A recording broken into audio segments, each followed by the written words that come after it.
ইসলামকে লঙ্ঘন তো জামাতই বড় লঙ্ঘন করছে। কিভাবে লঙ্ঘন করছে আমি আপনাকে দেখাই। যেগুলো অন্য বামপন্থী রাজনৈতিক দলগুলোও এত পরিমাণ ইসলামকে অবমাননা করছে না, যেটা জামাত করছে, এই চরমোনাই করছে, সেটার এভিডেন্স আপনাকে আমি দেই। যে আপনি দেখেছেন যে ইসলামে মূর্তি বানানো হারাম। এই অভ্যুত্থান পরবর্তী সময়ে জামাতের নেতৃত্বে সমস্ত মাজারগুলো ভেঙেছে এবং সমস্ত এই ইগুলো ভেঙেছে, ভাস্কর্য ভেঙেছে, দেশকে ইসলামী শাসন করে মানে কায়েম করে ফেলেছে ভাস্কর্য ভেঙে। কিন্তু একটা ভাস্কর্য আর একটা ছবিতে একই ব্যাপার। তো জামাতের আমিরের যে ছবিগুলো সারা বাংলাদেশে টানানো আছে সেগুলো ছিঁড়ে পোড়ায় না কেন? কারণ ইসলামী আইন প্রতিষ্ঠা করতে হবে। এখন সময় এসেছে ইসলামী আইন প্রতিষ্ঠা করতে হবে। জামাতের বা ওই চরমোনাইয়ের কোনো ছবি বাংলাদেশে থাকতে পারবে না পোস্টার বা ফেস্টুনে, তাহলে ইসলামের আইন মানে কায়েম হবে। আপনি আজকে যে কিছু ব্যক্তি যারা নির্বাচনই চায় না, যারা গণতন্ত্রই চায় না, আপনাকে দেখাবো আজকে প্রকাশ্যে।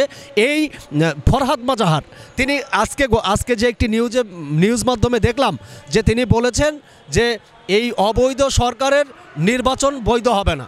তাহলে আমি এই যে ফরহাদ মাজাহার সাহেবকে বলতে চাই, আপনার বৈধ বউটা অবৈধ সরকারের উপদেষ্টা কেন বানিয়েছেন? আপনার বৈধ বউটাকে অবৈধ সরকারের উপদেষ্টা থেকে পদত্যাগ করান, তারপরে আপনি এই কথাটি বলুন। এই ইউনূস সরকার আসার মানে যে মূল হোতা তারাই তো আপনার মানে এই ইয়েগুলা মানে জামাত এনসিপি তারাই তো আপনার এই ইউনূস সরকারকে বসিয়েছে এবং তারাই সরকারে আছে।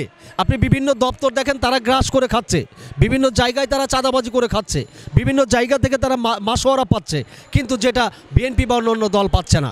আজকে যখন তাদের এই জুলাই সনদপত্রটি তারা চেয়েছিল যে জুলাই সনদপত্রে তাদেরকে যে মানে ওই রাজাকার সংগঠন থেকে তাদেরকে মুক্তি দিতে হবে, তাদেরকে মুক্তিযোদ্ধা বানিয়ে দিতে হবে, ইউনূস সরকারের কাছে হয়তো সেটি চেয়েছিল, সরকার সেটি দেয়নি, যার কারণে তারা আজকে ওই যে শিশুরা যখন চকলেট না দিলে মন বেজার হয়, তারা চকলেট চেয়েছিল, সেই চকলেটটি দেয়নি বিধায় তারা আজকে মানে একটু গোসা করেছে।